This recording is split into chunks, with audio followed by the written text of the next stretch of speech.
तो लखनऊ में योगी रात को सोने की तैयारी कर रहे थे, तभी फोन की घंटी बजती है।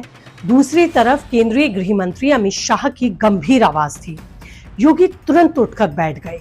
अमित शाह ने उनके कान में जो कहा, उसके बाद योगी को पूरी रात नींद नहीं आई। आधी रात को ही डीजीपी को कॉल घनघना दी और सुबह तक वो होता है जिसके बारे में कुछ लोगों ने सपने में भी नहीं सोचा था। नमस्ते, मैं हूं ज्योति विनय कपूर। तो इस रिपोर्ट में आप जानेंगे कि आखिरकार क्या रहस्य है जिसने योगी की नींद उड़ा दी। योगी आदित्यनाथ इस बात को जानते थे कि अमित शाह का फोन उनके पास जरूर आएगा। दरअसल रात को आएगा इसका अंदाजा उनको नहीं था, लेकिन मामला देश की सुरक्षा का था। फिर क्या था? योगी रात को तुरंत एक्शन में आ गए। क्या है ये पूरा मामला? चलिए जानिए और देखिए उसके लिए पूरी रिपोर्ट बताती हूँ आपको। जैसे कि आपको पता ही है कि पहलगांव में जो कुछ हुआ, उसके बाद भारत सरकार ने पाकिस्तान पर कई तरह के प्रतिबंध और रोकें लगाई ताकि पाक को उसकी हैसियत की याद दिलाई जा सके। इसी कड़ी में पूरे देश से पाकिस्तानी नागरिकों को भी तुरंत बाहर निकालने का काम तेजी से हो रहा है।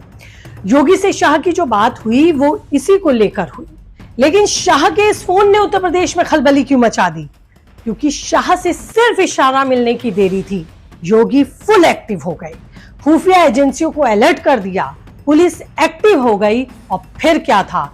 चुन चुन कर पाकिस्तानी नागरिकों की तलाश अब उत्तर प्रदेश में तेज हो गई। लखनऊ, कानपुर, आगरा, बरेली, मेरठ में विदेशी नागरिक अवैध रूप से रह रहे थे। शुरुआती जांच में यह अनुमान था कि करीब 1500 के करीब ही ये पाकिस्तानी नागरिक होंगे जो इनवैलिड तरीके से हो सकता है राज्य में रह रहे हों। लेकिन जैसे जैसे जांच गहरी हुई, यह आंकड़ा बढ़कर 1800 तक पहुंच गया। लेकिन आप हैरान रह जाएंगे, ऐसी बात पता चली है कि कई लोग फर्जी आधार कार्ड, वोटर आईडी और अन्य दस्तावेजों का इस्तेमाल कर सामान्य भारतीय नागरिकों की तरह मौज कर रहे हैं। कुछ ने तो छोटे मोटे व्यवसाय भी शुरू कर लिए हैं, जैसे कि किराने की दुकान, रेहड़ी पटरी का काम। ये खुलासा चौंकाने वाला है, क्योंकि ये न केवल कानून का उल्लंघन है बल्कि राष्ट्रीय सुरक्षा के लिए भी एक बड़ा खतरा है। इसीलिए शाह का फोन आते ही योगी ने आपात बैठक बुलाई। मुख्यमंत्री सचिवालय में डीजीपी प्रशांत कुमार, गृह सचिव और खुफिया विभाग के आला अधिकारी तुरंत जुटे। योगी ने सख्त लहजे में कह दिया, कोई भी अवैध नागरिक, चाहे वो किसी भी देश का हो, उत्तर प्रदेश की धरती पर दिखाई नहीं देना चाहिए। उन्होंने डीजीपी को 48 घंटे का अल्टीमेटम भी दिया और ये कहा कि 1800 संदिग्धों की पहचान हो, उनके दस्तावेजों की जांच हो और उन्हें उनके देश पूरी प्रक्रिया के साथ भेज दिया जाए। पुलिस और खुफिया टीमें तुरंत हरकत में आई। लखनऊ के गोमती नगर, कानपुर के चकेरी, बरेली के किला क्षेत्र और आगरा के ताजगंज में रातों रात छापेमारी शुरू हुई। कई मोहल्लों में स्थानीय लोग हैरान रह गए, क्योंकि उन्हें तो पता ही नहीं था कि उनके पड़ोस में रहने वाला एक अवैध नागरिक है जो कि गलत तरीके से हमारे देश में रह रहा है। पुलिस ने फर्जी दस्तावेज बनाने वाले गिरोह पर भी शिकंजा कसा। एक चौंकाने वाली बात यह भी पता चली कि कुछ लोग 10 से 15 साल भर से ही भारत में रह रहे हैं और स्थानीय प्रशासन को इसकी भनक तक नहीं थी। इसे एक बड़ी चूक भी माना जा रहा है। जानकारी के मुताबिक इनमें से कई ने शादी तक कर ली थी और बच्चे भी हैं उनके, लेकिन योगी के एक्शन की खबर ने पाकिस्तान में तहलका मचा दिया। वहां की मीडिया भी सुर्खियां बना रही है कि भारत उनके नागरिकों को जबरन निकाल रहा है। सोशल मीडिया पर कुछ लोगों ने इसे मानवाधिकार का उल्लंघन भी बताया, तो कुछ ने अपनी सरकार की नाकामी पर भी सवाल उठाए। लेकिन योगी को इससे कोई फर्क नहीं पड़ता।